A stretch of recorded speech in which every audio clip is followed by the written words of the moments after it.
Dans cette vidéo, on va voir ensemble comment configurer ce que l'on appelle des game areas ou des zones de jeu en français. Très simplement, ce sont des périmètres que l'on va définir grâce à l'outil carte qui vont donner une zone de jeu dans laquelle va pouvoir évoluer le joueur en toute sécurité.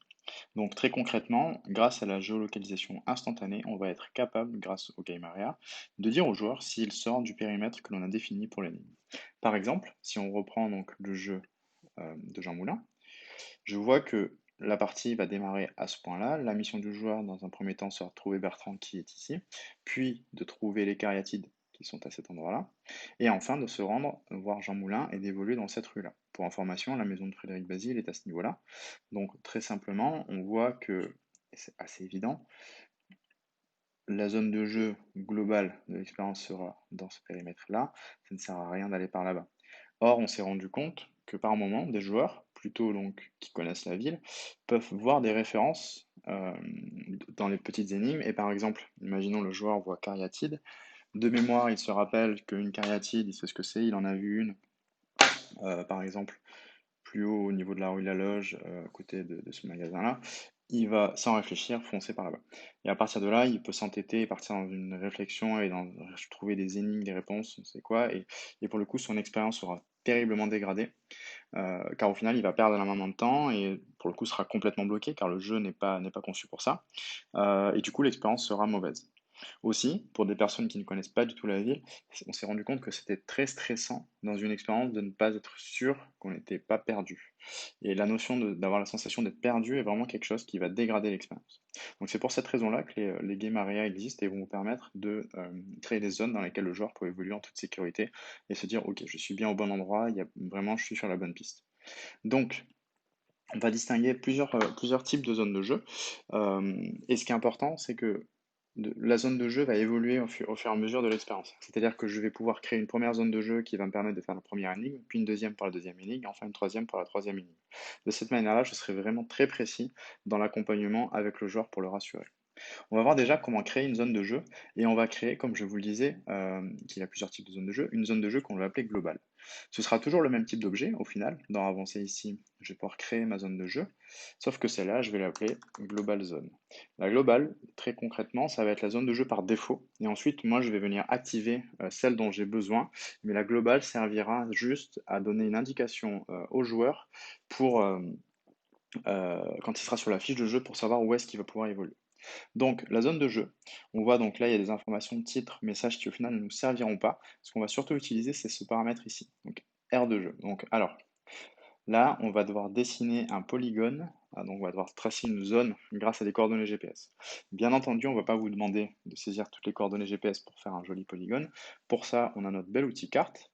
Donc, si je passe sur la vue carte, je peux, en utilisant l'outil ici polygone, dessiner une forme, dessiner ma zone de jeu. Donc je vais prendre assez large, car il ne faut pas oublier qu'on est sur du GPS par téléphone portable. Suivant les téléphones portables, le GPS peut être plus ou moins précis. Donc on peut avoir des GPS qui vont un petit peu bouger quelques mètres. Et donc si le joueur est à la frontière avec la zone de jeu parce qu'on a été très précis dans la définition de notre zone de jeu, alors potentiellement il va avoir un message qui va lui indiquer qu'il est hors zone. Du coup, autant jouer la sécurité et prévoir une petite marge autour de la zone dans laquelle on veut que le joueur évolue. Donc je vais dessiner en cliquant la zone dans laquelle je veux que le joueur évolue. Vous voyez, je prends quand même assez large. Hop. Sachant qu'ensuite je vais pouvoir définir des zones de jeu qui sont vraiment adaptées hop, à la partie et aux différentes étapes d'énigme. Donc vous voyez qu'en rejoignant le premier point avec le dernier, j'ai créé une zone et automatiquement ça m'a rempli les coordonnées GPS dans la zone R de jeu. Je peux enregistrer et là ma zone change de couleur et vous voyez, elle a bien été sauvegardée. Donc maintenant, j'ai ma zone de jeu qui est définie ici. Si je reviens dessus, elle existe bien. La seule chose qui reste à faire pour la rendre active, bien entendu, c'est de changer son état et de la passer activée. Donc pour la globale, ce que je fais, c'est que je vais dire à partir du moment où la partie démarre, donc l'objet start est activé, alors j'active la zone de jeu globale. Une dernière chose, hop, on le voit ici, la zone de jeu, si je veux la supprimer, pardon, comme tous les objets, il me suffira simplement de venir la supprimer en choisissant l'objet. Voilà, je ne vais pas le faire pour gagner du temps, mais voilà, il n'y a aucun problème à ce niveau-là. Pareil, si je veux l'éditer, je reprends l'outil polygone et je retrace ma zone. Et dans ce cas-là, on va changer. Donc là, je la refais rapidement. Hop, c'était là, j'enregistre. Voilà, la nouvelle zone a été enregistrée. Donc maintenant, je vais créer des zones de jeu spécifiques à chaque énigme. En tout cas, je vais faire au moins les deux premières énigmes. Alors, la première énigme, où on démarre depuis le point de départ et on va jusqu'à Bertrand, va évoluer sur la place de la comédie. Donc, à partir de là, je vais créer ma zone de jeu. Je vais dire énigme 1, par exemple, zone. Je vais vouloir l'activer à partir du moment où Lucas termine la discussion. Avant ça, la zone de jeu active sera celle globale. Donc, je sais on est bien. Donc là, je vais dire quand la discussion avec Lucas est terminée, alors tu m'actives la zone de jeu numéro 1. Là, la première chose à faire avant de vouloir éditer ma première zone de jeu, c'est de me poser la question quand je vais activer cette zone, où est-ce que le joueur va se trouver. En effet, si j'active une zone mais que le joueur n'est pas dans la zone au moment où je l'active, alors un pop-up va apparaître à l'écran pour l'indiquer qu'il est hors zone de jeu, ce qui n'est pas du tout ce que je veux. Donc il faut toujours réussir à créer le lien, au final en faisant se chevaucher les zones de jeu entre le point qui va être le point final d'une énigme dans la zone de jeu, avec le point qui va être le point de départ d'une nouvelle énigme dans la nouvelle zone de jeu. Donc là, en l'occurrence, mon point de départ est ici, et le point d'arrivée est ici au niveau de l'œuf de la place de la comédie. Donc je vais prévoir cette zone de jeu en encadrant le point de départ. Comme on l'a vu précédemment, je prends un petit peu de marge. Et je sais que le joueur va devoir évoluer sur la place de la comédie. Globalement, je sais que s'il part vers, donc ici, vers le polygone ou vers l'office du tourisme, c'est qu'il n'est pas sur la bonne voie. Donc je vais le limiter assez vite, parce que là on est au début, donc il faut quand même le mettre dans la bonne direction assez rapidement.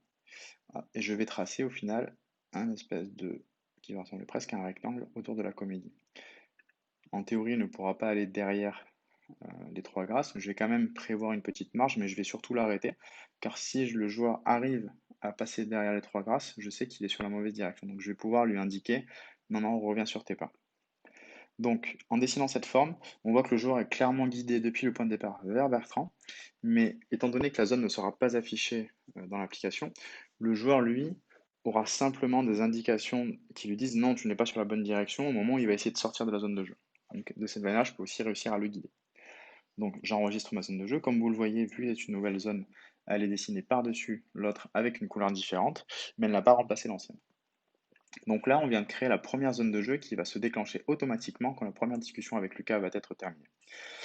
Pour terminer, on va créer une deuxième zone de jeu qui va être maintenant celle destinée aux cariatides, l'énigme 2.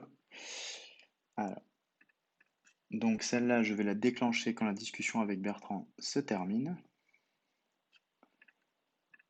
Donc, quand elle est complétée, j'active ma nouvelle zone de jeu. Cette fameuse zone de jeu, il y a une particularité.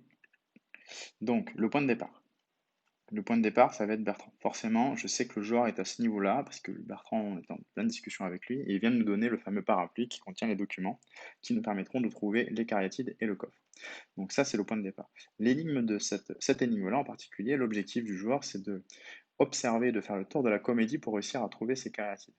Donc là, je ne vais pas faire une zone de jeu trop réduite parce que globalement, je veux que le joueur ait quand même la possibilité d'observer, de faire le tour de la comédie. Cette énigme se veut un petit peu plus difficile que celle de Bertrand, donc je vais un petit peu moins guider. Par contre, je ne veux surtout pas que le joueur parte dans les petites ruelles et se perde. Je veux qu'il reste sur la place de la comédie. Donc ce que je vais faire, c'est que je vais dessiner une forme qui va encadrer la place de la comédie, et je vais prévoir la bonne réponse en laissant cette marge-là, au cas où, encore une fois, à cause du GPS. Donc ici, je vais empêcher le joueur de revenir trop en arrière, car autour de cette zone, je sais qu'il n'y a rien de visuellement intéressant pour lui. Donc je vais plutôt le contraindre à rester dans cette zone autour de la place de comédie, à côté de l'opéra. Donc ici, je vais aussi bloquer les rues, et là aussi. Et voilà. Du coup, on voit que ma zone de jeu numéro 1 et ma zone de jeu numéro 2 se chevauchent, mais c'est normal. Et au final, quand je vais activer la deuxième zone de jeu, qui est celle autour des cariatides, l'ancienne sera désactivée. Ce qui veut dire que, après avoir parlé avec Bertrand et réussi son énigme, je ne pourrai pas revenir au point de départ, je serai obligé de rester dans cet espace-là. Et du coup, de retrouver les cariatides. Hop, j'oublie pas d'enregistrer. Et du coup, nous avons vu globalement l'ensemble des paramètres des zones de jeu. N'oubliez pas que c'est vraiment, vraiment une ressource importante à votre disposition pour renforcer votre expérience et la rendre beaucoup plus agréable pour vos joueurs. Si vous décidez de vous adresser à des joueurs un petit peu plus expérimentés ou en tout cas d'augmenter la difficulté de l'expérience, vous avez la possibilité d'augmenter la marge, tu vas dire, autour de la zone de jeu, voire de ne pas en mettre du tout. Maintenant, même pour un public très expérimenté, on vous déconseille très, très, très fortement de ne pas mettre de zone de jeu, car même un joueur expérimenté sera frustré au bout d'un moment s'il n'est pas capable d'être mis sur la bonne voie et d'avoir la réponse au final à l'énigme. Car si un joueur se perd et passe 3 heures à marcher, ce qu'on a déjà constaté, c'est plutôt quelque chose de décourageant et de fatigant. Donc maintenant que vous avez cet outil-là, vous n'avez plus qu'à vous amuser un petit peu avec. Là, globalement, la seule difficulté, c'est d'utiliser Google Maps et de bien configurer vos zones de jeu. Et c'est là aussi où les tests terrain vont vous aider à bien paramétrer et configurer les marges de sécurité des zones de jeu.